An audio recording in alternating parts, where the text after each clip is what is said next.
Dr. Vinay Prasad here from University of California, San Francisco. I'm back with a new video from MedPage Today for articles you will definitely read later. So we got a new article out today. It's in the Annals of Internal Medicine. It's called Passing the Test, a model-based analysis of safe school reopening strategies. And it is an interesting article.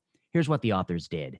The authors recognize that right now, only 60% of American students are back in school 5 days a week. We did a lot of things in the pandemic that were disruptive to normal life. One of the most disruptive things with the longest legacy will be school closure. The authors recognize this. The editorial points out some interesting things. Of course, mental health visits are on the uptick, and we may not have yet seen the full repercussions of what school closure has done to this young generation of kids. The authors of this article want to ask, can we safely reopen school for that 40% of kids who aren't back in school in person full-time 5 days a week? And to answer that question, they take part in an elaborate modeling exercise. Basically, what they did was they created model households and model schools and model interactions. And they assumed what would happen to schools, elementary schools or high schools, if you assumed different levels of spread. They assumed that elementary school kids are a little bit less susceptible to acquiring the virus and less susceptible to transmitting it than adults. And I think that's a safe assumption. They also assumed that things like masking, distancing, cohorting, and screening students with PCR-based testing might lower the risk of transmission in these schools. And putting these assumptions together, they created a series of models to assume what would happen if a school did all of this very, very well, did some of this kind of well, or did it rather poorly. And they got a very interesting result. They showed that under a broad set of assumptions, schools can reopen safely. Transmission will be very, very low, and the benefits to kids will far outweigh that, in my opinion. But what they show that I think is rather the most interesting finding of their study is they redo their models thousands of times, 2,000 times, to get a distribution of the cases that might happen. And I think this is the insight of the study, which is that under most of the scenarios they run, transmission is going to occur in very, very few cases in the school. It's not going to occur at all. But there is some tail. There is some rare set of events where transmission can occur in multiple people. It has sort of a distribution where the big hump of the distribution is over 1, 2, 3, 0. And then the tail of the distribution gets out there into many people affected. Why is this important? I think this is important that as we reopen schools, we should not panic if one school out of 100 schools or 500 schools has a bunch of cases in it. That's actually to be expected, even if things are going really well for the majority of schools.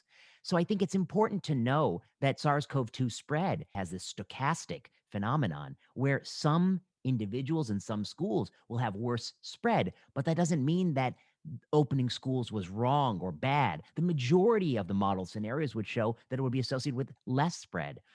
It's an inevitable consequence of the way in which the virus spreads. I thought that was the greatest insight of the study. The tough part about the study was that in many respects, the study finds what the study puts into it. It's a model study. Models are only as good as the inputs. And here the authors assume that these interventions, masking, distancing, cohorting, are going to exert a large reduction in the spread of the virus. Now, is that true? I wish we had done careful empirical studies during this pandemic to sort out how much of that is true, how much of the effect sizes from each of these different things, so we could know what was important and what isn't important. But the fact is, we don't know that for sure. We do have, I think, in addition to this study, many really elegant studies. We have the North Carolina experience, which is a wonderful study. We have the Wisconsin study, which is a wonderful study. And these are as real world as it gets. They put kids back in school and they document what happens. And what happens is it's generally reassuring. The spread of SARS-CoV-2 is very low in schools. Very few people are affected. And if you weigh that against the benefits schools provide in terms of upward mobility, life choices, a improvement in the well-being of kids, both psychologically and physically and mentally, the answer is clear in my mind. It is to reopen schools. So I will say one thing about this article. I'm often a critic of the editorial. I think they doesn't usually go far enough, doesn't usually say what I want it to say. But this time, Ted Long writing, resuming in-person learning safe and imperative. It is a stellar editorial. It's an editorial worth your time. It's an editorial that makes the case that now is the time to be ready for a fall reopening, getting all kids back in public schools. The last thing I will say, when the pandemic first hit in March of 2020, I will admit I didn't know a lot about schools and I didn't have a strong opinion about school closures. We learned rather early on, by the spring of 2020, that kids were not the prime driver of this virus. We also learned that in Europe, they could reopen schools, and some countries actually kept schools going even during the pandemic, such as Sweden. I started to read more in the summer of 2020, and I learned a lot about schools, that schools provide a tremendous opportunity for kids, particularly poor, minority, and vulnerable kids. Schools are the one great ladder of upward mobility left in this country. Schools have a tremendous importance in society, not just for the kids' wealth, for their upward mobility, but also their health, which is so tied to how much we earn and our wealth and our socioeconomic drivers. So by the fall of 2020, I became concerned that prolonged school closures was a bad idea. The school closures were not even. They were more likely to happen in Democratic strongholds than Republican districts. That certainly has nothing to do with the virus. The school's closures had nothing to do with the rate of SARS-CoV-2 spread. Some places that opened schools had rip-roaring spread, and some places that closed it had very low test positivity rates. It had nothing to do with hospitalizations. It didn't speak to how overwhelmed healthcare systems were.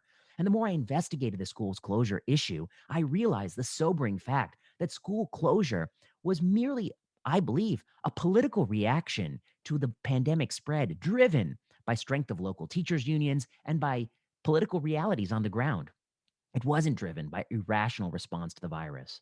And we have paid and we will pay the price for this. The consequences of school closure, you have just seen the tip of the iceberg with the reports of mental health ailments in children. It's the tip of the iceberg.